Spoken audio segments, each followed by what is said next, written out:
মৃত্যু আছে না নাই? মৃত্যু কি? আল্লাহর একটা সৃষ্টি। সৃষ্টি তাহলে কিভাবে মৃত্যু হয়? মানুষের ভিতরে রূহ বেরিয়ে গেল, যে মানুষটা মারা গেল সে মানুষের রূহ কি মরে গেল? আত্মা মরে গেল? আত্মা তাদাই থাকলো, তাহলে মরলোটা কি?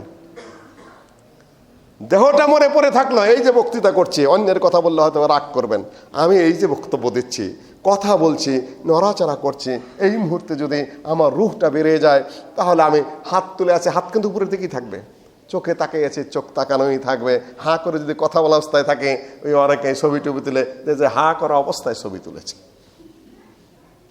মৃত্যু স্থবির করে দেবে আপনাকে। এখন সবাই তাকলে কথা শুনছেন, সাথে সাথে কান্নাকাটি শুরু হয়ে যাবে। এখানে তো শাহাদাতের মৃত্যুর কাহিনী তো আপনাদের মসজিদেই শেষ। আপনারা অনেক সেবা যত্ন দিয়েছেন, মৃত্যুর পরে তার দাফন কাফনের ব্যবস্থা করেছেন, আলহামদুলিল্লাহ। দেখেছেন আপনারা, আমরা বহু মানুষ সেখানে প্রত্যক্ষ করেছি। মৃত্যুর পরে যে লোকটা আপনাদের এখানে প্রতি সপ্তাহে কথা বলতো, সেই লোকটার কেমন করে তরুণ বয়সে, যুবক বয়সে হায়াতটা চলে গেল হাসপাতালে, এখানে কফিনের মধ্যে লাশ হয়ে পড়ে আছে, আমরা সবাই দেখলাম, আর কথা বলে না। আমি কথা বলছি, রুহটা চলে গেল, নীরব নিথর হয়ে গেলাম। অন্য পর্ব শুরু হবে আপনাদের। লাশ কোথায় নেওয়া যায়, এর বাড়ি কোথায়, আত্মীয় স্বজনকে খবর দাও, কোথায় দাফন হবে, অন্য পর্ব শুরু হয়ে যাবে এই মুহূর্তের মধ্যে। মৃত্যু ঘটেছে আমার, মৃত্যু আলাদা কিছু না। আরেকটু পরিষ্কার করে দেই আপনাদের সামনে, পরে বললে ভালো হবে, অধিকাংশ সময় ভুলে যাই, আগে এই জন্য বলে দিয়ে যাই, না হয় রিপিট হবে, হয়তো বা রিপিট করবো, পরে যদি সময় হয় আর মনে থাকে। মৃত্যুর কিন্তু মৃত্যু হবে, আপনারা জানেন সেটা। মৌতের মৌত হবে। জান্নাতবাসীদেরকে যখন জান্নাতে দিয়ে দেওয়া হবে, জাহান্নামবাসীদেরকে যখন জাহান্নামে দিয়ে দেওয়া হবে, তখন ডাকা হবে, ইয়া আহলাল জান্নাত, হে জান্নাতবাসীরা শোনো। জান্নাতবাসীরা একটু আতঙ্কিত হয়ে পড়বে, আল্লাহর পক্ষ থেকে ডাক আসতেছে, এর জান্নাত থেকে আবার বাইরটার করে দেবেন নাকি।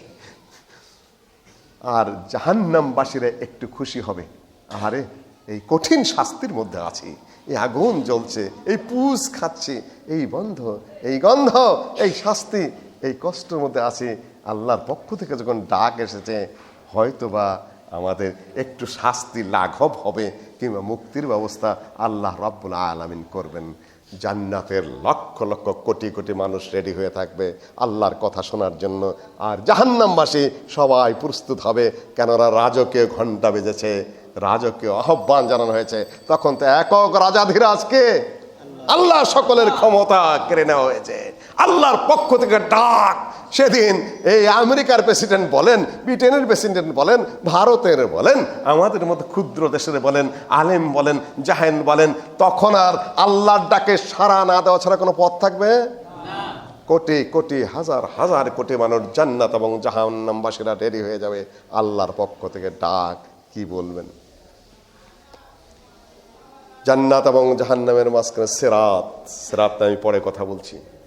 সেইখানে আল্লাহ বলবে, ইয়া আহলাল জান্নাতে খুলুদ, হে জান্নাতবাসীরা তোমরা চিরস্থায়ী হয়ে গেছো, জান্নাত থেকে আর বেরোতে হবে না। জান্নাতবাসী এমন খুশি হয়ে যাবে, হায় রে আমাদের আর বের হতে হবে না। জান্নাতে ঢুকেছিলাম, তারপরেও আমাদের আতঙ্ক ছিল আবার বের করে দেয় কিনা। ডাক যখন দিছে, না জানি কি হয়, ঘোষণা যখন হয়ে গেল, তোমরা চিরস্থায়ী বাসিন্দা হয়ে গেছো জান্নাতের, জান্নাতবাসীরা প্রফুল্ল হয়ে যাবে, খুশিতে আত্মহারা হয়ে যাবে। তারপরের ঘোষণা আসবে, ইয়া আহলান নার খুলুদ, হে জাহান্নামবাসীরা তোমরাও চিরস্থায়ী হয়ে গেছো। জাহান্নামবাসীদের দুঃখ, কষ্ট, হতাশা তখন নেমে আসবে, হায় রে বাঁচার যে আশা ছিল সেটুকু শেষ হয়ে গেল। ওই সময় একটা দুম্বার আকৃতি, দুম্বাটার আকৃতি হবে মেটে রঙের, মাইটা রঙের একটা দুম্বা এনে সিরাতের পাশে জান্নাত এবং জাহান্নামের মাঝখানে আল্লাহ পাক বলবেন, এইটা হলো মৃত্যু, আমি জবাই করে দিলাম। মৃত্যুর মৃত্যু হয়ে যাবে, আর কারো মরা নাই। তখন জাহান্নামবাসীরা আরো হতাশ হয়ে পড়বে, জান্নাতবাসীরা আরো খুশি হবে যে জাহান্নাম জান্নাত থেকে তো বের করবেনই না আল্লাহ, জান্নাতের মধ্যে আর মরতেও হবে না, থাকতেই থাকবো, থাকতেই থাকবো। কিন্তু জাহান্নাম থেকে আল্লাহ জান্নাতে বের করলেন না, কিন্তু জান্নাতের মধ্যে মেরে ফেললেন, তাহলে কি আল্লাহ বলল কি? বলে দিলেন মৃত্যুর মৌত হয়ে গেল, তোমরা আর জান্নাতের মধ্যে মরবেও না। জাহান্নামবাসীদের দুঃখ আরো বেড়ে যেতে থাকবে। হায় রে, যদি জাহান্নামের মরে যেতে পারতাম, তারপর তো মইরা বাঁচতাম। স্থায়ীভাবেও থাকতে হবে, আর মৃত্যুর মরণ হয়ে গেছে, কি সমস্যায় পড়ে গেলাম। মৃত্যুরও কি হবে? মৃত্যু হবে। মৃত্যু নিয়ে আর কঠিন আলোচনায় আমি করছি না, আপনাদের শুধু দৃষ্টি আকর্ষণ করে গেলাম। আমি আপনাদের সামনে আয়াত তেলাওয়াত করেছিলাম সূরা মুনাফিকুন থেকে, ওই দিকে আর যাচ্ছি না, যেহেতু মৃত্যু নিয়ে আমাদের আলোচনা বেশি না, আখেরাতে ঢুকে পড়ছি। যখন মৃত্যু হয়, মৃত্যুর সাথে সাথে আখেরাত শুরু হয়ে যায়। আখেরাতের জীবন মরণের সাথে সাথে শুরু। কেননা যদি মানুষটি ভালো হয়, নেককার হয়, ওই মৃত্যুর আসর থেকে, ওখান থেকেই দেখতে পায় কবরের ভালো অবস্থান, জান্নাতের অবস্থান। তাড়াতাড়ি বলতে থাকে, আমাকে এখানে আটকে রেখেছে কেন? দ্রুত গতিতে আমাকে কবরস্থানে নিয়ে যাও, আমাকে তাড়াতাড়ি মাটি দিয়ে দাও, আমাকে ওই জায়গায় নিয়ে যাও, আমি জান্নাত দেখতে পাচ্ছি। আর যদি পাপী বান্দা হয়, তাহলে বলতে থাকে, খাটিয়া যখন কাঁধের মধ্যে থাকে, তাই না, তখন বলে, কোথায় নিয়ে যাচ্ছ, কোথায় নিয়ে যাচ্ছ? আমি তো জাহান্নামের আযাব দেখতে পাচ্ছি, কঠিন শাস্তি দেখতে পাচ্ছি, কোথায় নিয়ে যাচ্ছ তোমরা আমাকে? ওখান থেকে দেখতে পায় জান্নাত এবং জাহান্নামের শাস্তি মৃত্যুর ওই সময় থেকেই শুরু হয়ে যায়।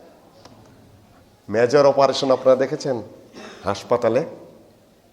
মেজর অপারেশনের বড় অপারেশন যখন হয়, বোন ম্যারো ট্রান্সপ্লান্টেশন, হার্টের খুব কঠিন অপারেশন ইত্যাদিতে কয়েক ঘন্টা লেগে যায়। অনেক সময় এইটা অঙ্গটা আলাদা করে রাখতে হয়, তারপরে আবার জোড়া দেয়। বড় ডাক্তার সাহেব আড়ালে থাকেন, ছোট ছোট ডাক্তার যারা, অ্যাসিস্ট্যান্ট যারা বা ভালো ছাত্র যারা, তাদেরকে ডাক্তার সব আগে পাঠিয়ে দেন, তোমরা সব রেডি করো। তারপরে ডাক্তার সাহেব তার নিজস্ব পোশাক পরে ভেতরে ঢোকে, তারপরে অপারেশন চালান। মানুষের যখন মৃত্যু আসে, তখন হাজার হাজার ফেরেশতা এসে পড়ে। 2-4 জন না, মাদ্দেল বাসার হাদিসে এসেছে, যত দূর পর্যন্ত একটা সুস্থ মানুষের দৃষ্টি যায়, অত দূর পর্যন্ত হাজার হাজার ফেরেশতা একটা মাত্র মানুষের মৃত্যুর জন্য ঘেরাও দিয়ে বসে। আপনার তো বাহিরে কান্নাকাটি করছেন, হাসপাতালে নিচ্ছেন, লোকজন আসছে, দেখাশোনা করছেন, এটা তো বাহ্যিক দেখতে পাচ্ছেন। যা দেখতে পাচ্ছেন না সেটা বিরাট, সেটা মারাত্মক, সেটা কঠিন। সব রেডি হয়ে আছে। তারপরে মালাকুল মউত আসে, মাথার কাছে বসে, এসে বসে কোরআনের আয়াত অনুযায়ী, আখরিজু আনফুসাকুম, আত্মা বের করে দাও। আত্মা ছিল তোমার মধ্যে আমানত। হে দেহ, আল্লাহর পক্ষ থেকে তোমার ভিতরে আত্মাটা দেওয়া ছিল। হে আত্মা, তুমি পাপাত্মা, তুমি পাষণ্ড আত্মা, তুমি আল্লাহর পথে কাজ করনি, আল্লাহকে তুমি চেনার চেষ্টা করনি, আল্লাহর পথে তুমি চলনি, শুধু কুমন্ত্রণা দিয়েছ, কুকাজ করিয়েছ, কুপথে হাঁটিয়েছ। বের হও, বের হও, আত্মা বেরিয়ে আসো, ধমক মারে। পাপী আত্মা ভয়ের চোটে, আতঙ্কে বের হয়ে আসবে কি, ছিন্ন বিচ্ছিন্ন হয়ে পুরা দেহের মধ্যে ছড়ে যায়, মাথা থেকে পা পর্যন্ত।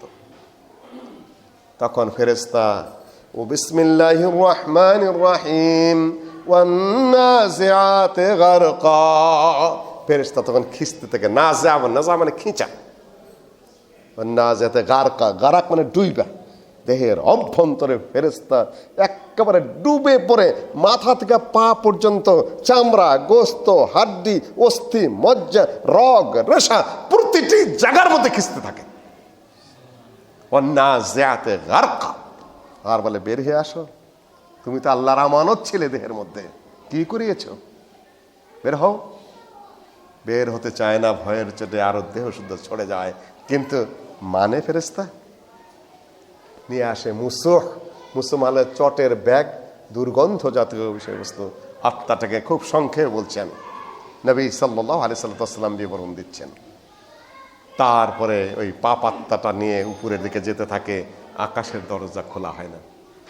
লা তুফাত্তাহু লাহুম আবওয়াবুস সামা, ওয়ালা ইয়াদখুলুনাল জান্নাহ হাত্তা ইয়ালিজাল জামালু ফি সাম্মিল খিয়াত।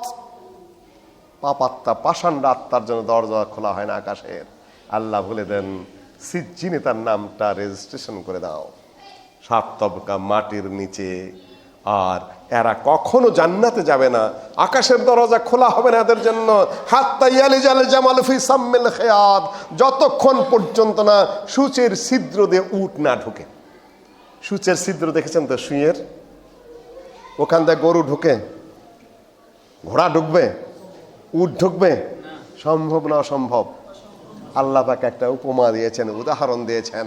সূচের ছিদ্র দিয়ে যেরকম উট ঢোকে না, জীবজন্তু ঢোকে না, ওই রকম এই পাপাত্তা পাপীরা জান্নাতে ঢুকতে পারবে না।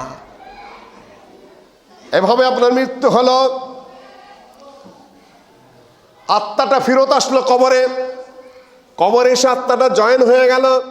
ভালো আত্মা যদি হয়, নেককার আত্মা যদি হয়, ফেরেশতাদের ঘেরাওয়ের মধ্যে মালাকুল মউত উপস্থিত হন, অনেক যন্ত্রপাতি নিয়ে কঠিন অপারেশন চলছে, আত্মা বের করার অপারেশন।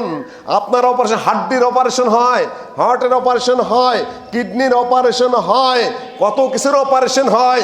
এখন আপনার জানের অপারেশন হচ্ছে, মালাকুল মউত অপারেশন করে জান বের করে নিয়ে যাচ্ছে। সহজ না ব্যাপার।